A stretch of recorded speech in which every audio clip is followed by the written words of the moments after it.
हमारे साप्ताहिक show fair and square में आपका स्वागत है। हिमाचल प्रदेश में विधानसभा चुनाव के मद्देनजर हम वहां के राजनीतिक नेताओं से बातचीत कर रहे हैं। आज हमारे मेहमान हैं हिमाचल के विवादित नेता मेजर विजय सिंह मनकोटिया। हिमाचल के पूर्व मुख्यमंत्री वीरभद्र सिंह के सीडी मसले में वो चर्चा में रहे। हाल ही में उन्होंने कांग्रेस पार्टी में दोबारा शामिल होकर हिमाचल की राजनीति में एक नया मोड़ ले आया है। आज हम इन सब मुद्दों के ऊपर उनके घर में उनसे बातचीत करेंगे। मेजर विजय सिंह मनकोटिया, आपका इस शो में स्वागत है। मेजर मनकोटिया, कांग्रेस में ये बताइए कि वापसी इस समय कैसे और क्यों? अचानक ही हो गई। वैसे सनु साहब, सोचा नहीं था, क्योंकि 4-4.5 साल से एकांत में आनंद से बैठा हुआ था। ये जरूर था कि मेरे लोग, जिस क्षेत्र से मैं 5 बार मेरे लोगों ने मुझे जिता के एमएलए बना के भेजा, वो परेशान हुए कि मैंने एकदम ऐसा फैसला क्यों लिया कि मैं राजनीति से किनारा कर लूं। पर ये जब चुनाव की घोषणा हुई, उसी दिन दिल्ली से फोन लगे आने की डेवलपमेंट्स हुई हैं। यहाँ थोड़े हालात एकदम बदल गए हैं और हम चाहते हैं कि आप दिल्ली आएं, ताकि हम आपसे बात करना चाहते हैं। वरिष्ठ अधिकारी थे कांग्रेस के, और फिर उन्होंने कहा कि थोड़ी देर में वीरभद्र सिंह जी भी आपसे बात करना चाहते हैं। अब वीरभद्र सिंह जी के साथ तो मेरा 36 का आंकड़ा 7-8 वर्ष से चला है, पहले भी हुआ था। तो खैर, उन्होंने फिर 20 मिनट बाद शायद मुझे फोन किया, तो यही कहा कि पार्टी के लिए मैं आपसे ये रिक्वेस्ट कर रहा हूँ, गुजारिश कर रहा हूँ कि आप पुनः अपना जो ये फैसला लिया था उसके बारे सोचें, वापस ले लें, और हमें आपकी जरूरत है कांग्रेस को मजबूत करना। पर ऐसा माना जाता है कि कोई आपस में आपका और वीरभद्र सिंह का कोई समझौता हुआ है? कतई नहीं, बिल्कुल नहीं, क्योंकि उसके पहले बात भी नहीं हुई। फिर जब मैंने स्वीकार कर लिया कि मैं आऊंगा, नीचे दिल्ली आ जाऊंगा, तो वो भी किन मुद्दों के ऊपर बात हुई, उसमें चर्चा अवश्य हुई। वीरभद्र सिंह जी बैठे थे, कांग्रेस पार्टी के बड़े वरिष्ठ नेता वहां बैठे हुए थे। जिक्र ये हुआ कि अब लोग बाग पूछेंगे कि वो क्या हुआ, जो आपका सीडी का केस चल रहा था, मुकदमे हैं, अदालत में पेशियां हो रही हैं। तो हमने ही कहा था, हमने कहा कि देखिए, सब जुडिस मामला है, अदालत में है, इस वक्त तो हम उसके बारे में कुछ कर भी नहीं सकते, बोल भी नहीं सकते जी। तो अदालत ही अपनी कार्रवाई करे। पर उसके ऊपर ये भी मैं उनकी पीठ सुन रही है। वीरभद्र सिंह जी ने कहा कि मैंने उस मुकदमे की वजह से मैंने कोई ऐसा प्रस्ताव नहीं मेजर मनकोटिया को दिया है। वो मामला जो है निपटेंगे, अदालत में निपटेंगे, जैसे तैसे भी है, कोई समझौता नहीं हुआ। ये मैं आपको दिल से दिल्ली के किसी सेंट्रल लीडर ने भी कोई इसमें कोई रोल प्ले किया आपके कांग्रेस में वापसी के लिए? जी, काफी अरसे से, क्योंकि जब 2009 में लोकसभा के चुनाव हुए थे, उस वक्त से ही मेरे साथ उन्होंने ये प्रस्ताव रखा कि आप लौट आइएगा, हमें जरूरत है, लेकिन मैं नहीं माना था। पर उसके बाद भी लगातार जब भी कहीं मौका होता था, तो ये प्रस्ताव बार बार आता था कि मेरे साहब, आप अपना फैसला जो है बट जल्दबाजी में किया, आप आ जाइएगा। लेकिन मैं खुद समझता था, मैं उनको दोषी नहीं कराता हूं, मैं समझता हूं कि इस पॉलिटिकल सिस्टम में मैं एक मिसफिट हूं। ये मैं पहले भी समझता था, अब भी समझता हूं। आपने राजनीति से किनारा करने का फैसला क्यों लिया था? इसी कारण, क्योंकि जो एस्टैब्लिशमेंट है, मैं एक आउटसाइडर हूं।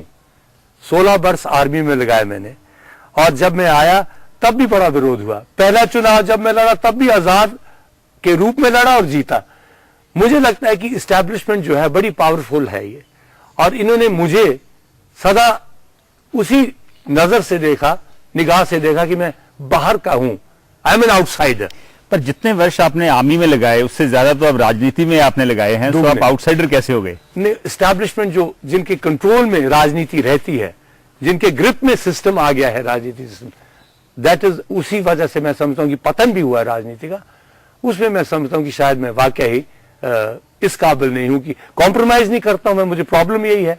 इस सीडी मसले के ऊपर जैसे आप कुछ सालों से प्रचार करते रहे हैं जी, तो आपको लगता है कि वो सबके बाद अब आप वीरभद्र सिंह के नेतृत्व में उनके साथ काम कर सकेंगे? देखिए, वो विचारधारा में मैं कांग्रेस में ही रहा हूं, तो कांग्रेस पार्टी की मदद करना मैं समझता हूं कि मेरा शायद दायित्व बनता है, क्योंकि इस पार्टी के माध्यम से ही अगर मैंने अपने क्षेत्र में कोई कार्य करवाए, विकास करवाया, कहीं लोगों की मदद की, तो हुआ तो जब सरकार थी हमारी तभी करवा सके। तो मैं समझता हूं कि पार्टी के लिए अगर मैं कुछ कर सकूं, उस भावना से मैं लेकिन चुनाव में जब आप लोगों के पास जाएंगे तो लोग आपसे पूछेंगे कि वो सीडी मसले का क्या हुआ जिसको आपने उठाया था, जिसके ऊपर इतना बवाल खड़ा हुआ था, तो क्या कहेंगे आप? वैसे आपको ताज्जुब होगा कि पूछते नहीं है ये, उनको तो इतनी खुशी हुई है कि आप वापस आ गए हैं राजनीति में। मेरे ख्याल ये उनके लिए एक मुद्दा नहीं है। मीडिया से ज्यादा सवाल जवाब जरूर होते हैं, और उसके लिए मैं कहता हूं कोई संकोच नहीं होता मुझे कहने के लिए कि अगर कोई समझे कोई समझौता एग्रीमेंट हुआ है सीडी मामले की, बिल्कुल नहीं हुआ, कर भी नहीं सकते हम इस वक्त। पर मेजर मनकोटिया, वीरभद्र सिंह हमेशा कहते आए थे कि ये जो सीडी है ये फेक है, ये मामला जो झूठा है।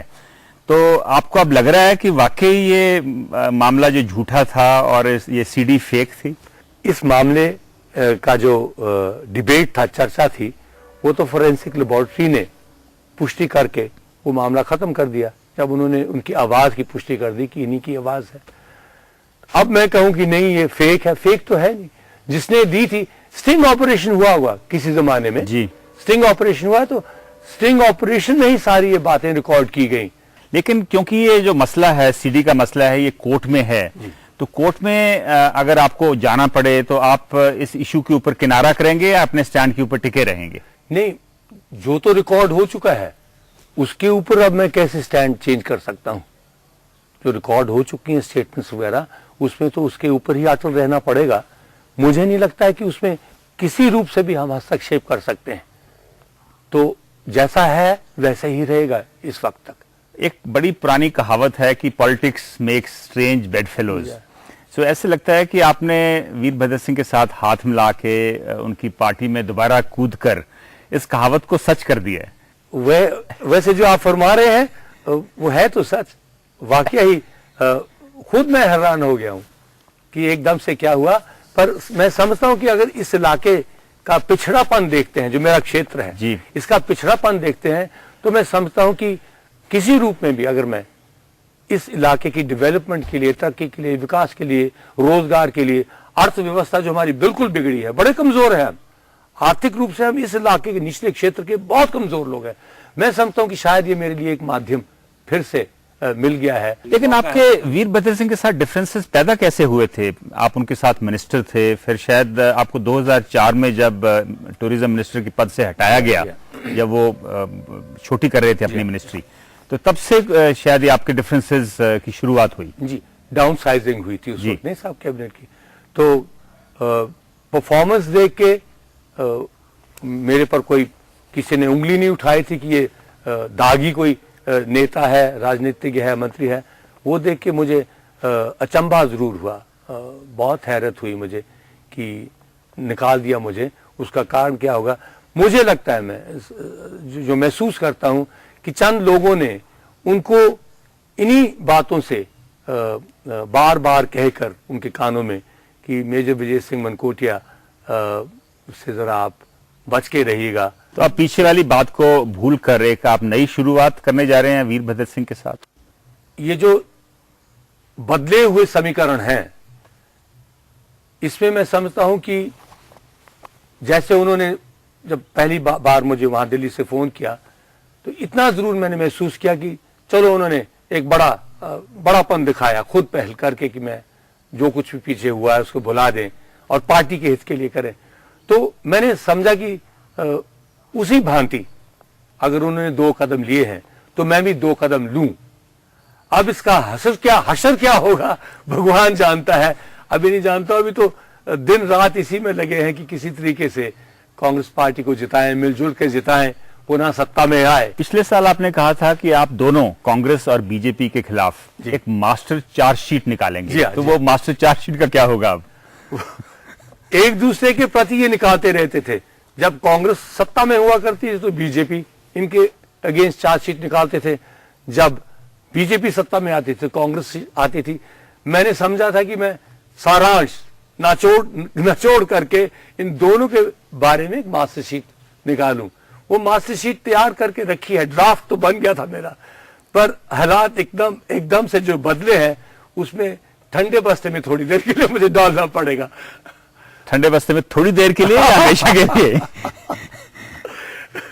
कल के बारे कौन जानता है संधू साहब, कल क्या होगा मैं नहीं जानता हूं, पर है मुझे लगता है कि सिस्टम बहुत बिगड़ गया, मैं समझता हूं, और उससे मेरी अंतरात्मा दुखती है, और शायद मेरा नेचर ही ऐसा है कि मैं रिकंसाइल नहीं कर सकता हूं अपने आप को। जब कुछ देखता हूं तो थोड़ा परेशान सा हो जाता हूं। और ये भी मैं आपसे एक निवेदन करना चाहता हूं कि शेर और शायरी का मुझे शौक है, तो शहरयार एक बड़े माने हुए शायर हुए, तो उन्होंने कहा भी था कि तमाम शहर में खामोशियां छाई हैं, तमाम शहर में खामोशियां छाई हैं, लबों को खोलो कि ये वक्त इम्तिहान का है। लेकिन आपको नहीं लगता कि कांग्रेस पार्टी में वापस आके आप अपने नेचर को एक तरीके का चेंज करने जा रहे हैं?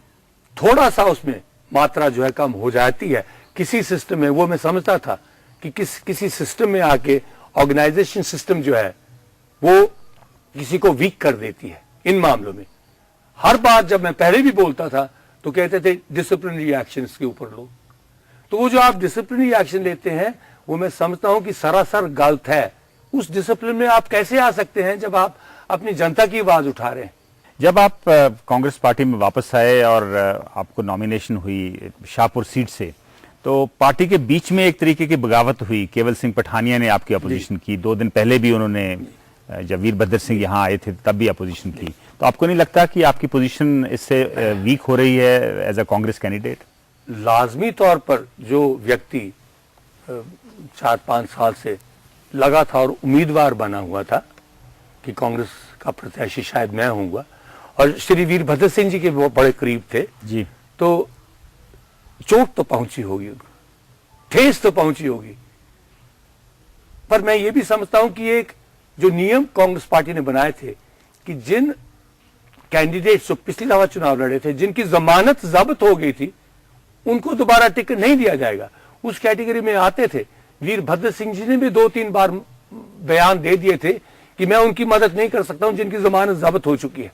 तो आप उनको कोशिश करेंगे साथ लेके चलने हाँ, मैंने उनसे बात की है। मैंने कहा भाई अगर वीरभद्र सिंह जी से पहल करके वीरभद्र सिंह जी मेरे से बात कर सकते हैं तो मुझे कोई गुरेज नहीं है आपसे बात करने की। मैं समझता हूं कि वो दूरियां जो है वो हम उसका समाधान। मनकोटिया, पिछली बार आप शाहपुर छोड़कर धर्मशाला से इलेक्शन आपने चुनाव क्यों लड़ा था?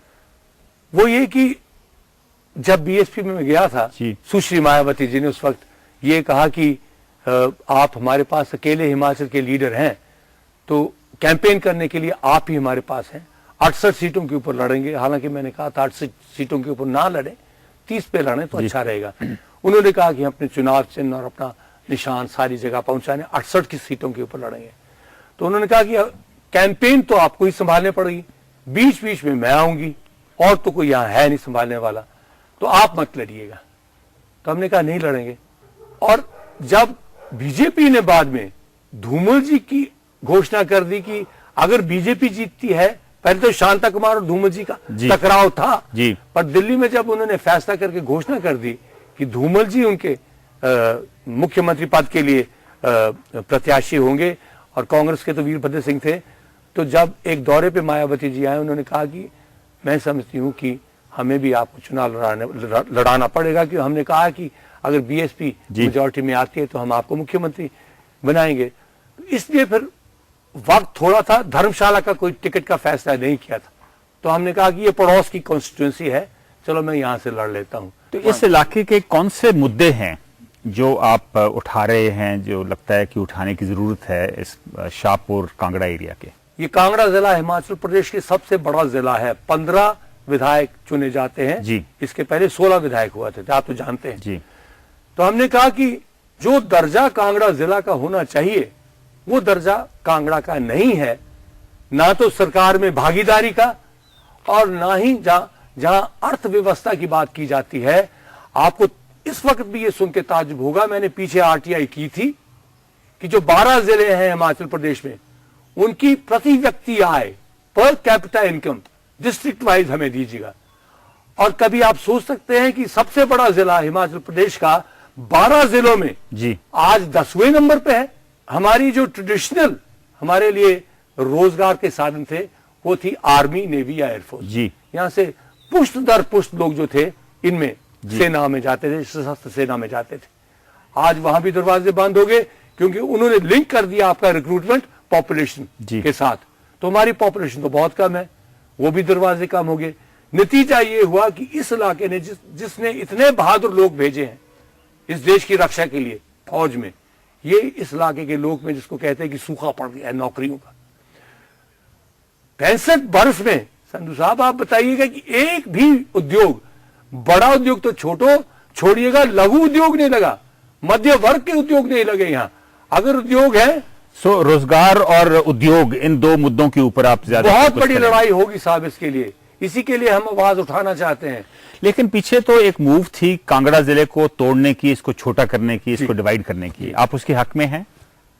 दो पहलू हैं उसके जी, कुछ उसके फायदे भी हैं, कुछ उसके नुकसान भी हैं। ये जो इकट्ठ हम दिखाते थे कि हम कांगड़ा जिला सबसे बड़ा जिला है, हमें हक दीजिएगा, पर 65 साल में मिला नहीं।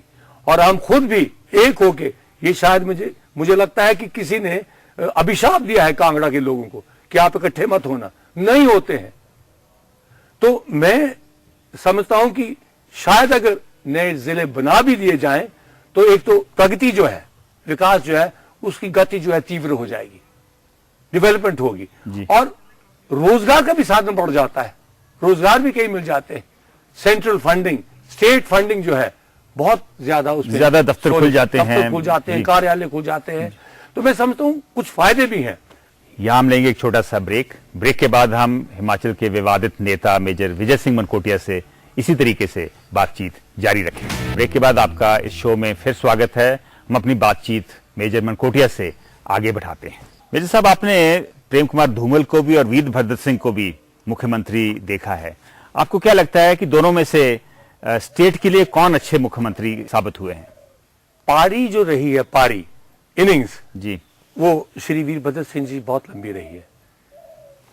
करीब से जो मैंने उनको देखा, मैं समझता हूं कि शासन और प्रशासन में माहिरी जो है उनकी ज्यादा है, वीरभद्र सिंह जी की। धूमल जी की जहां बड़े नरम मिजाज के हैं जी, उनके तुलना में नरम मिजाज के हैं, हल्के हैं, लेकिन यह है कि जो एडमिनिस्ट्रेशन के ऊपर ग्रिप होना चाहिए वो ग्रिप नहीं वो दिखा सके।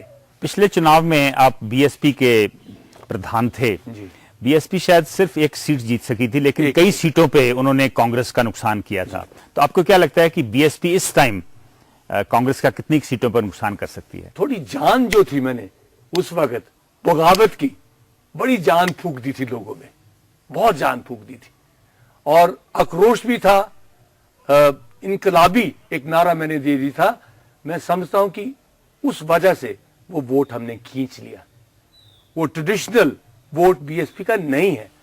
दोनों पार्टियां जो हैं, मेन स्ट्रीम पार्टी जो हैं कांग्रेस और बीजेपी, तकरीबन शिफ्ट जो है वहां हो ही चुका है इन दोनों पार्टियों की तरफ। कौन कितना ले जाएगा ये तो 4 नवंबर के बाद। इसलिए तो नहीं कह रहे कि अब आप बीएसपी में नहीं हैं? नहीं, इसके लिए नहीं मैं कह रहा हूं। आप हिमाचल की इंडियन एक्स सर्विसेज लीग के प्रधान भी रहे हैं, तो एक्स सर्विसमैन का रुझान किस तरफ है? लगभग 25 वर्ष से मैं अध्यक्ष हूं हिमाचल प्रदेश भूतपूर्व सैनिक संगठन का, और एक मुद्दा हमने लिया, 1 रैंक 1 पेंशन। जितनी भी सरकारें आती रही, सक्सेसिव गवर्नमेंट्स केंद्र में, चुनाव के पहले सबने ये माना, अपने मैनिफेस्टो में भी ये लिखा कि एक्स सर्विसमैन को 1 रैंक 1 पेंशन का हमारा वचन रहा, वायदा रहा। निभाया किसी ने नहीं, और हमने बड़ा संघर्ष किया। यहां ही नहीं, दिल्ली तक जाके, पार्लियामेंट हाउस के ऊपर जाके हम हमला बोलने के लिए तैयार थे, फौजी लोग हैं। लेकिन जो अभी यूपीए सरकार ने जो फैसला किया है उसके ऊपर भी एक्स सर्विसमैन नाराज हैं। नहीं, अभी जो फैसला हुआ है मैं समझता हूं कि उसका असर बहुत होगा। जो 1 रैंक 1 पेंशन केंद्र सरकार ने स्वीकार कर ली, मंजूर कर ली, वो जैसे इंप्लीमेंट होगा बहुत फायदा मिलेगा। मैं चुनाव से हटकर एक सवाल पूछना चाहूंगा। आप दलाई लामा के काफी करीब माने जाते हैं, ये करीबी कैसे हुई?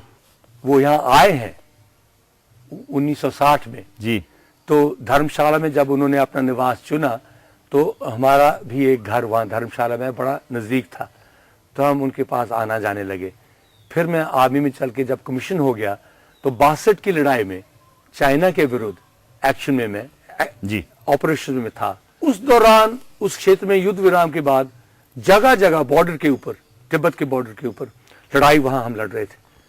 इतने भारी संख्या में वहां से रेफ्यूजीज जो भाग रहे थे तिब्बत से, वो हमारे संपर्क में आए।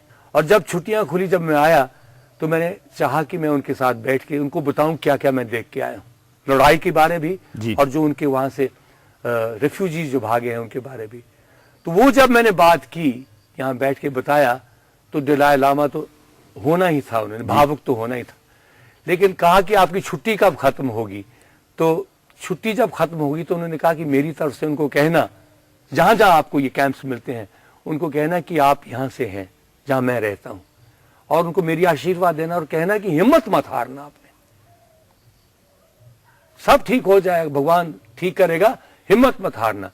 तो वो जो मैं संदेश लेके उनके पास वहां गया, यकीन नहीं करेंगे कि उन लोगों को, वो लोग अपने आप को कंट्रोल नहीं कर सके, रो रो के, फूट फूट के रोए वो। जब उनको उन्होंने, इंटरप्रेटर ने बताया कि ये वहां से आए हैं जहां गुरु दलाई लामा रहते हैं, उनसे मिल के आए हैं, इनके माध्यम से गुरु दलाई लामा ने कहा कि आशीर्वाद देना और साहस बनाए रखना, हिम्मत मत हारना। तो वो आपको एक तरीके का दलाई लामा का राजदूत मानते थे उस वक्त।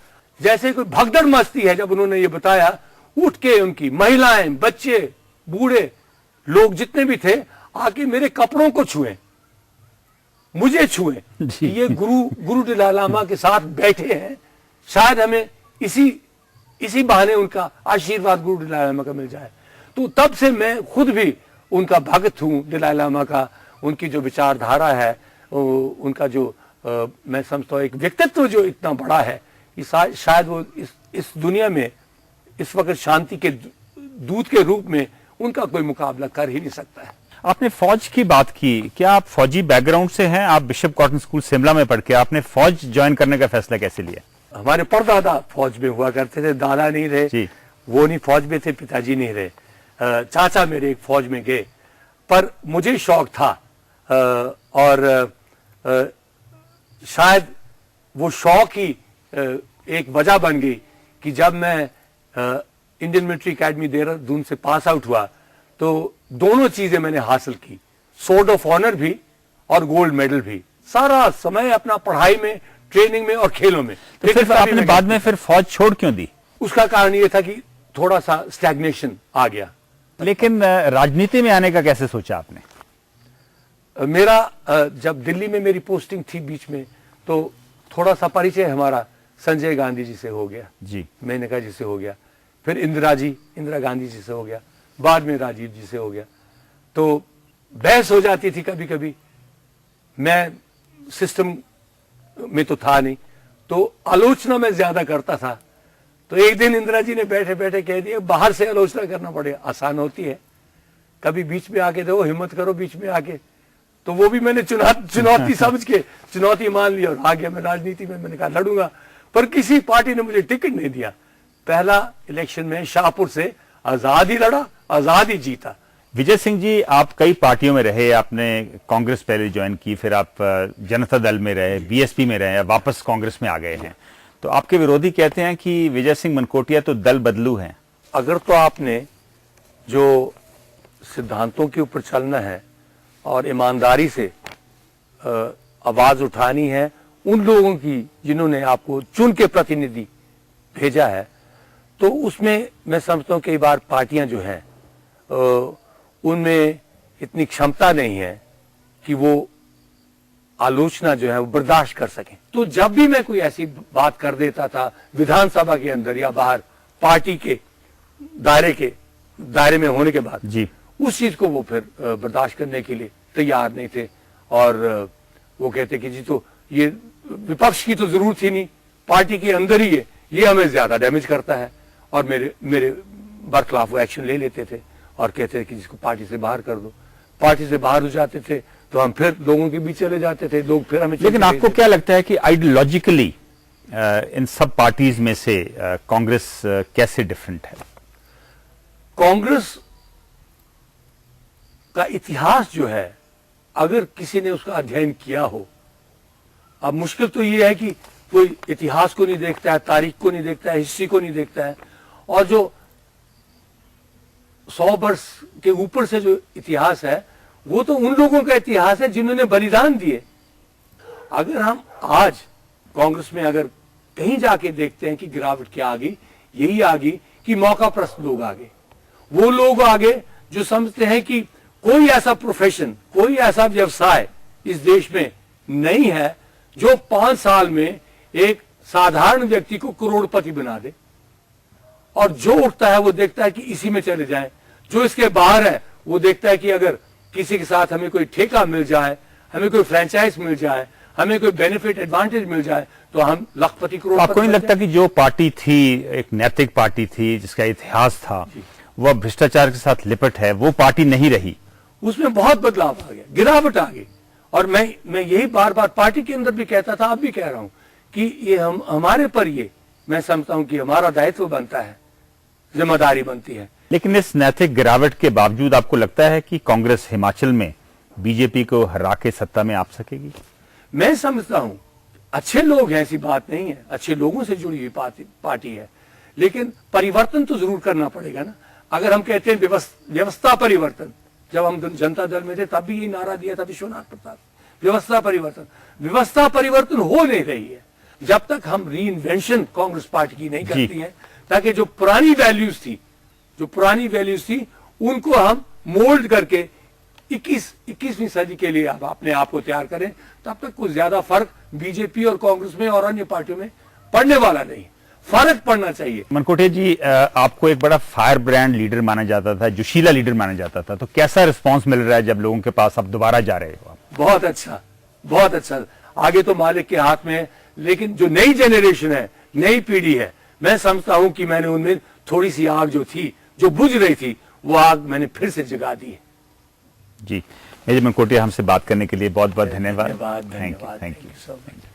तो ये थे हिमाचल के विवादित नेता मेजर विजय सिंह मनकोटिया, जो हाल ही में कांग्रेस में शामिल हुए। इस डेवलपमेंट का कांग्रेस पार्टी के ऊपर, हिमाचल की राजनीति के ऊपर क्या असर होगा, ये तो हिमाचल विधानसभा के नतीजे ही बता पाएंगे।